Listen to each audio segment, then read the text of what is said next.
Hello and happy 2016. I'm Sabrina with the 2-minute CRA news you need to know. The new year means that legislators are picking up where they left off. There are a number of bills left over from 2015 that could affect California's restaurant industry. Here are the 4 to pay attention to. Number 1, restrictive scheduling. This forces general retail and food establishments with more than 500 employees and 10 or more locations nationwide to provide employees with a restrictive 2-week work schedule. If they don't, there will be stiff penalties. Number 2, the sweetened beverage tax, where a tax of 2 cents per ounce would be placed on bottled sweetened beverages or sweetened beverages made from concentrate. Number 3, restaurant cocktail tax, a 5-cent tax per person per drink on distilled spirits served in restaurants. And number 4, minimum wage, which would raise the state minimum to $11 in 2016, $13 in 2017, and annual increases in 2019. And that brings us to wage news. Missed it, didn't you? We go to Santa Monica, where the City Council returns on Tuesday, January 12th, to consider raising the minimum wage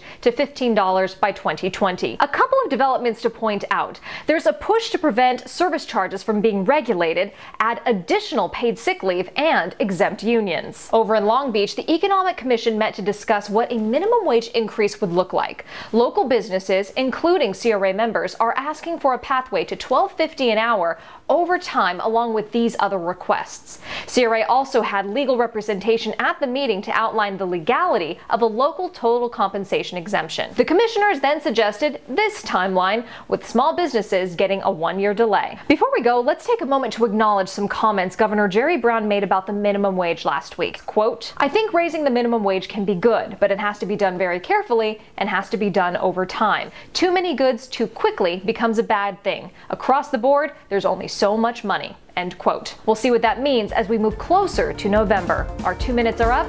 There's more information about these topics and more in the email newsletter and CRA website. I'm Sabrina. Thank you for watching. See you next week.